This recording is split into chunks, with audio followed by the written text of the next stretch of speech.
This is the Downtown Museum. I want to tell you a story, but nobody listens anymore. So I've given up speaking audibly. What follows is my recorded testimony, and nothing can penetrate the isolation I find myself mirrored in. Not the senseless murder of Dr. Brundage, not downtown revitalization, not even the somewhat sudden demise of the king of pop. Now either I'm going crazy and Larry is regaining his faculties, or Larry is really onto something and it is I who must bear witness.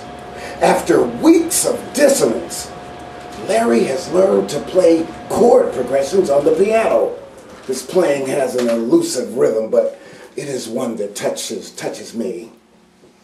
Yesterday, Larry went uptown, I don't know where, and I really missed his playing underneath the buzz of conversation, underneath the clack, clack, clack of the dominoes, underneath the excessive noise of the big screen TV. Underneath, he sounds like Thelonious Monk. And when his sound filters in, I am grooving to Larry's music. At its core, the museum is both fascinating and diverse. You must see it to believe it. It is where despair and hopelessness meet mental illness and testosterone.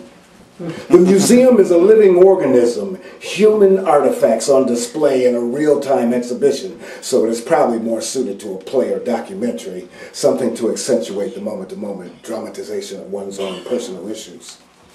The mental illness is pervasive and imposing. Perhaps as much as half of it is undiagnosed, and most of it is untreated. And those diagnosed fail to understand the importance of taking their medication. By the way, I am one of the actors in this real-life drama. So did you see where that you could get a free AK-47 if you bought a new truck? Suppose if I get a yacht, I can get that Hummer with the gun turret and 20 caliber machine gun. Texas. All my exes live in Texas. That's why I hang my hat in Tennessee. Today, Larry sounds like the great McCoy Tanner. This is a rite of passage. Now Larry is giving a concert whenever he plays, and I am now sure that he feels he's on to something. Larry is everyone from Juan Valdez to a cross-dressing manic depressive. He is everyone you know. An everyday action exhibit, coming attractions. Exhibits on bipolarism and schizophrenia, and all that is excessive compulsive. Toledo does not need downtown revitalization. Downtown is plenty vitalized with human artifacts, energized by extreme and excessive substance abuse.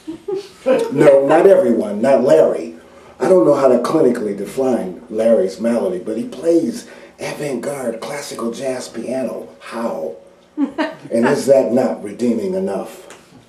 And what's up with all these vacant houses while people are in the streets homeless? Seems like a natural marriage to me. These are not bums like before. After all these foreclosures, business failures, and outsourcing of jobs, working Americans are in the street. Bet you never considered that. Back in the day, it was unheard of for women to be at the mission. Now there are women, lots of them, and children too, exposed to toxicity, promiscuity, despair, and waste. Are you listening, county commissioners? Can you hear me, Governor Strickland? Are you listening, Barack? I say this because Fannie Mae is not the people of the United States. General Motors is not the people of the United States. Wall Street, Empire Country. I'm dying. When I left, Larry was using the pedals, allowing his sound to swell. As his confidence grows, so too does the sound. It's pervasive and imposing. And underneath the tights and skirt and several layers of clothing, Larry is an artist. There, I said it. An artist musician. This is a poem for the homeless. It's for Vinny and Frank, Papa Smurf and Melvin, for everybody who went into that building across the street and never came back, for anybody else who moved in outside the Lucky Dollar, for the Cherry Street Mission, St. Paul's Community Center, Rebecca's Haven, and The Sparrow's Nest. For 211s and anxiety, for Old English 800 and manic depression, for crack cocaine and obsession compulsion. This is a poem for our people and for our cities, so that all of you who care to can speak this poem silently or loud. Yeah.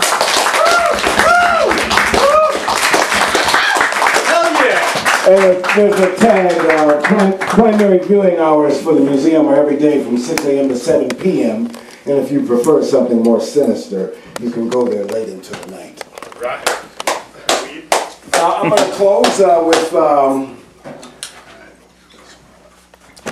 a little something more aggressive. Non-compliance and predictability. The wrong flip side of reality. I lie in splendid repose like a contemporary Gulliver. And spread eagle in this fashion, I'm no longer a threat to all of the skeptics that have written my very impressive resume, my rap sheet. When I believe in myself, accepting my personhood, my everydayness, my ethnicity, and my strangeness, then I know my own language and I become real beyond all imaginings, but no and not this and none of these. They said that I was a maniac, a high school brainiac, that my life was like a nightclub act. They said that I was useless, truthless, and ruthless. They said that I was fiending, dreaming, scheming, and that I had lost my self-esteeming. Mirrored in the twilight zone, slow deafening like Al Capone, and I cried and picked up the phone, but I couldn't get no downtown. Now, I'm not much for compliance, but predictability sits on me like a paralysis. And though I no longer contemplate suicide, I would cop to it if it were offered. Thank you. All right.